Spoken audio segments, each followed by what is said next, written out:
আলাইকুম, আমার নাম নৌশাদ হোসেন সুইলি। আমি অনলাইন আর্ট স্কুলের কিছু ক্রাফট ওয়ার্ক তৈরি করেছি। প্রথমে আমি বানিয়েছি একটি পেন্সিল ডায়েরি। এটি আমি একটি টয়লেট পেপার রোল আর একটি খাতার কভার দিয়ে বানিয়েছি।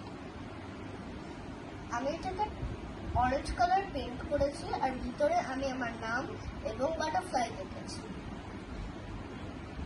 এবং আমি নিচের অংশটা নীল রং দিয়ে করেছি।